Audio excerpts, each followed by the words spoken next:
each get one 1917? Yeah, you're in Theater 10 right down here, sir. All right, thank you.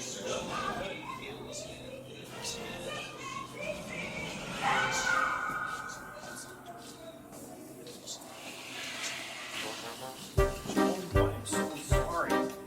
Sorry about that.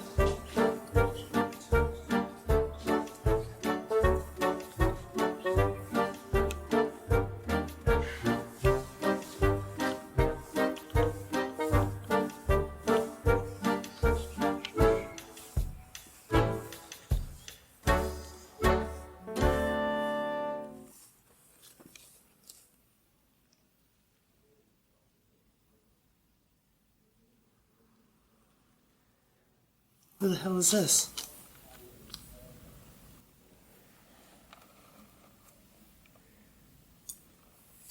It was supposed to be one take!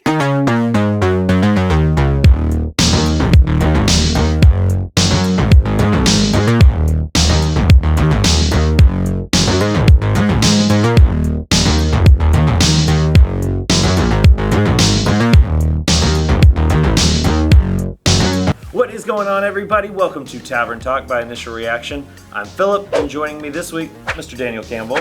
Thanks for being here, man. Yeah, man. I appreciate it. Yeah. If you don't know, Daniel is a writer, director, has directed a feature film called Antiquities. You can stream it now on Showtime, right? Showtime, the movie channel.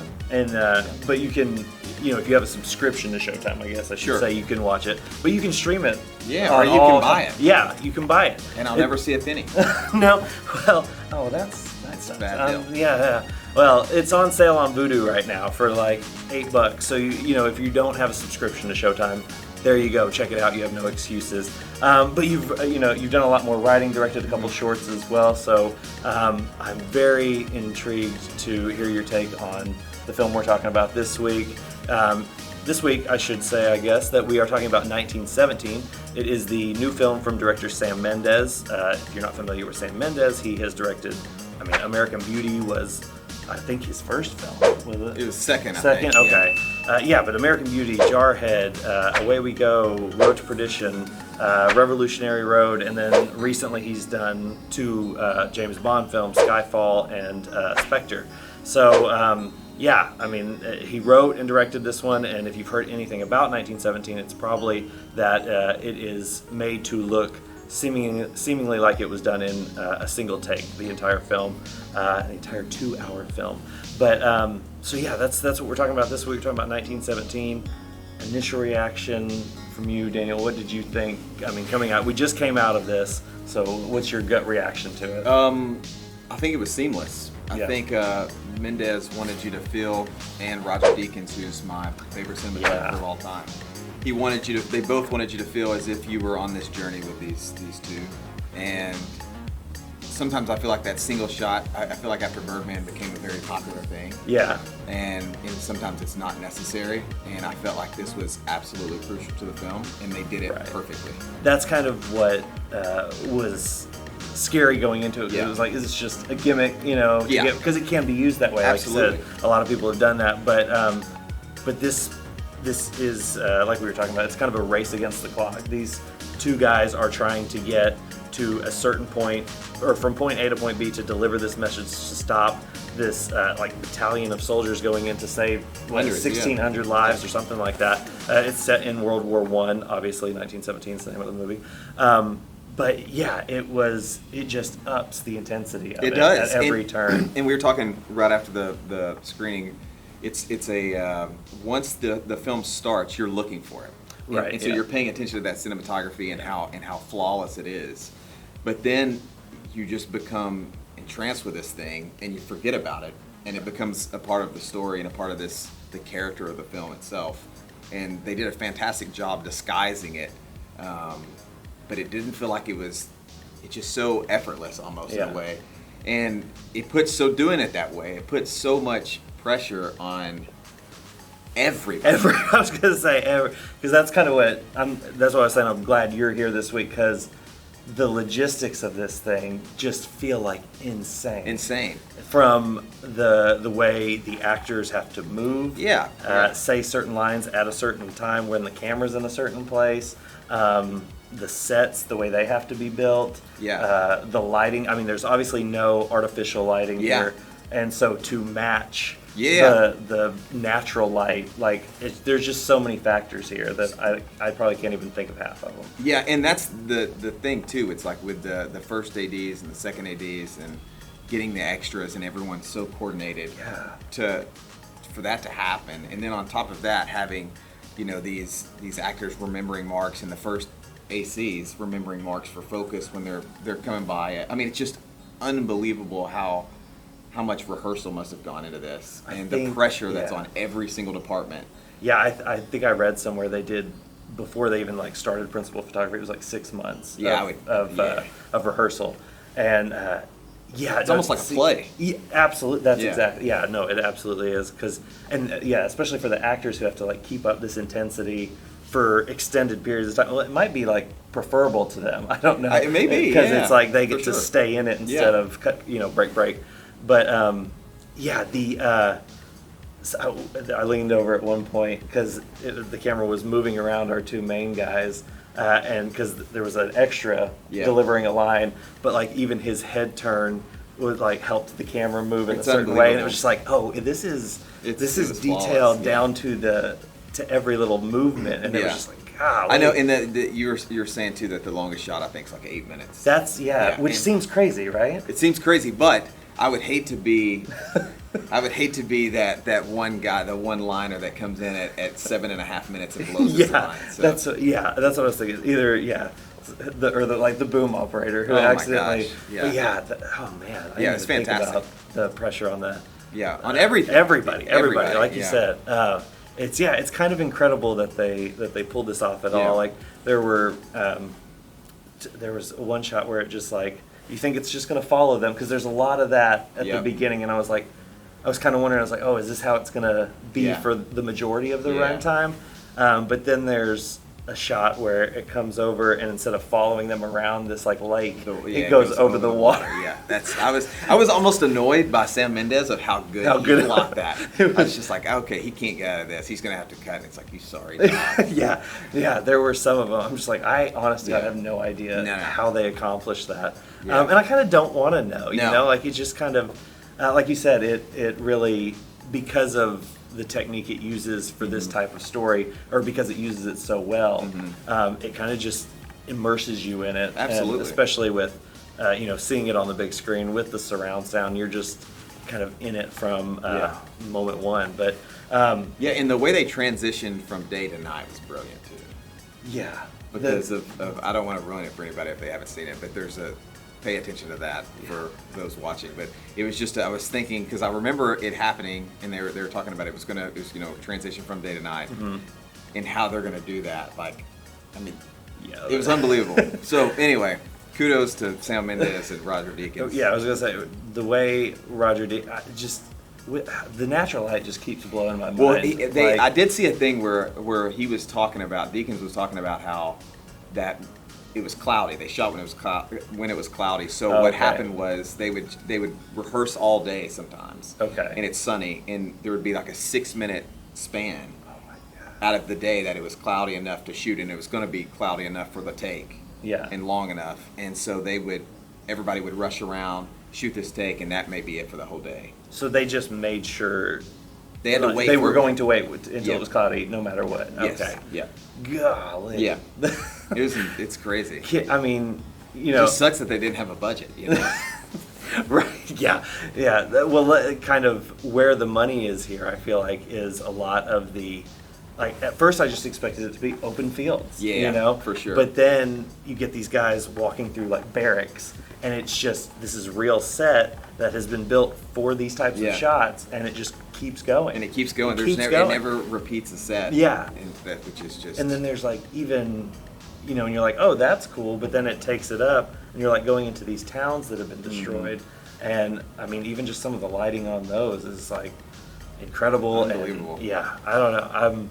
I'm really glad I saw this on the big screen, because it just is one of those movies that's there's a moment, and it's in the trailers where he's running and all the explosions, and it's just man, this is a movie. Yeah. Deakins has been nominated, I think, 13 times for Academy Something Award, crazy. and then he won for Yeah. Blade Runner, Right. and then there's no way I would bet my little that I have on the fact that he'll win again for this. This feels like, I mean, not to get like too much into awards talk and stuff, but Yeah. it feels like kind of the perfect Oscar movie that's also not like a cliche Oscar Yeah, movie. for Like, sure. yes, it's a war movie, but it's so good at what it's doing. Absolutely. That it's just like you can't be mad at Yeah. it for kind of playing into those. Yeah, and to have to spend that much money on a movie, I don't know what the budget was, haven't- but I'm yeah, guessing that was it's way up there. But to spend that amount of money and then to take the risk that he took of not having like coverage and not doing anything, and it's Yeah. just like, we have to get this shot and it has to be perfect because we don't have anything to cut to. Like, Right. this has to work or the movie's not going to work. Which I'm curious to ask you, like, as an editor, I mean, because this thing has an editor, and obviously Mm-hmm. sure. there are shots that are stitched together, but, you know, in the edit, I'm Mm-hmm. assuming you create kind of a tone to the Absolutely, movie and and a like pace. a flow and Yeah. like a language almost. And so they have to get that on the day here, Yeah, right? yeah. I mean, or is there, do you think there was something in the edit that was established on top of what they got in these extended takes? I don't know. I mean, I think rehearsal. I may be totally off base here, but I would think they would have probably put together some sort of, because again, you could shoot this whole movie and all the shots and everything was perfect and the blocking was great, and, Yeah. and you stitch this thing together and the pace is off. You know, Yeah. like it's too fast or it's too slow, and like the pace of it is what's so annoyingly good to me, is because it's like, how in the world did you get the pace down so beat by beat, Yeah. and you're not editing to change that pace? There's Yeah, there's no sure. edit points. I mean, it's literally like we're Yeah, with you're- these people the entire time, and it's not like, well, let's take a little break and have a a montage. Right. You know, it's like, no, it's like, this is what you have, and it's like, if it doesn't work, then there went $200 million. Yeah, no, that's interesting because were there any times that it did feel like, because like you were saying, at first I was very much wrapped up in like trying to spot the technique of it all and like where the cuts were or things like that. But it did, as the movie played on, I got wrapped up and kind of just wrapped up in the plight of the Yeah. two characters, and it was just like, I would find myself like, oh wait, how did we get here? Like, how Yeah. did the camera get here without me even thinking about it? Yeah. You know, but there was a spot kind of in the middle. There's a part where Mark Strong comes in, and I felt like right there is kind of where they had the most trouble figuring out how to transition Yeah. from, act. I guess it would be Act 2 to Act 3, Mm-hmm. but that was the only part where I was like, it felt like the technique kind of maybe held it back a Yeah. little bit. But I don't know. Was there any like negatives to it for you, or was there anything that you'd wished maybe it had been I done wish I differently? didn't know that they were going to do the technique going into it. Okay. And because I think the first 7, 8, maybe 15 minutes of the movie, I was Yeah. focused on that. Yeah, for and sure. So if I wouldn't have known that, I would have never focused on it. I would have Okay. just thought, like, I'm with these people and we're on this journey with them, Yeah, And yeah. but you almost kind of wish that stuff wouldn't have come out, and the marketing behind it wasn't that, and it was Right. just like, this is a great war movie, because I think people would have ignored. And again, that's what they did it so well that you forget about it as you watch it, and it becomes a backdrop, and you don't pay any attention. But the first few minutes of it, I was like looking for those cuts. And, Yeah. But that's what it is. I guess what's a good mark for it is that I can't imagine it being shot any other way. Yeah. Now, like this Exactly, particular yeah. story. Yeah. And then just kind of to touch on the actors, I know that's kind of like an obvious point, and they're the stars of it and everything. But it is tough to do or it would seem really hard to pull off. Staying in these types of intense situations that they do for Yeah. these extended period of times. Did you think there was anything that stood out about either? Because I did like how he used the two unknowns in the main roles, and then kind of 100%, sprinkled through yeah. the names so that Yeah. even if you did kind of lose interest in the narrative, he was like, oh, there's Benedict Cumberbatch, Yeah, or yeah. Mark Strong, like we talked about earlier, or Colin Firth, and I think Richard Madden is the last guy. I'm probably forgetting somebody, but there are a few names in there, and I think he uses those. He knows what he's doing with those names. Yeah, for So- sure. Yeah, the Cumberbatch was a little strange to me. Yeah? I think that when we started off, he wasn't at the beginning. Who was at the beginning?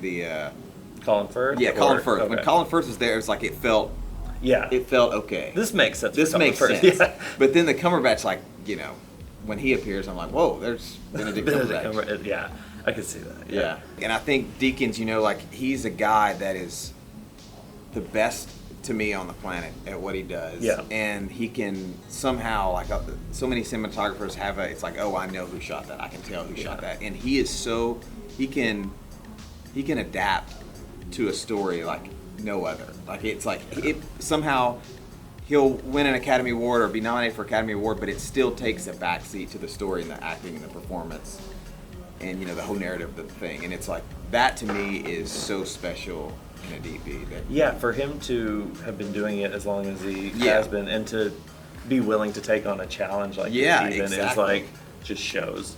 But, or shows how much he loves the craft of it, I guess you could say. Yeah, man, I just don't even know what else to say. I definitely, I think we would both recommend seeing it on the big screen. See it on the biggest screen you can. I think I will try, honestly, to see it on the big screen again before it leaves theaters. Yeah. But yeah, no, I mean, I would highly recommend it. Was there anything else you wanted to add? As a filmmaker or future filmmaker, it's a must-see, for sure. In every aspect of filmmaking. Like, they execute it flawlessly. So I would, every department, if you want to get into anything in the film industry, that is a movie to see. It's a good reference point. It's a good reference point, Yeah, no, it's definitely... and it surprised me in that both the technical and the emotional aspects of it were. Yeah. I should probably have touched on that more, but it was. That's one thing you always fear with these movies that are like doing something very tech heavy or technical in terms of the filmmaking aspect. But no, I was in it with these characters. Should mention George MacKay is the lead in this, and he just, I mean, it gets to the end, and you're like. You're kind of welling up a little bit, so it's solid all the way through, and it balances everything really, really well. But I think that's all we have to say about 1917. Thank you for coming on, Daniel. I appreciate it. Thanks for the ticket. Yeah, no, anytime. I appreciate it. Definitely, like I said, check out Daniel's stuff. He's writer, director. A lot of big things on the horizon, right? Yeah. All right. Well, thank you again for being here. Thank you to Movie Tavern for having us, for letting us shoot the show here every week. If you're going to see 1917 on the big screen, be sure to do it at a Movie Tavern. And also be sure to subscribe. We have new reviews of the biggest releases every week. Hit the little notification bell so you know when we upload a new video. But other than that, thank you for watching. Thank you for subscribing. And we'll see you next week. Peace.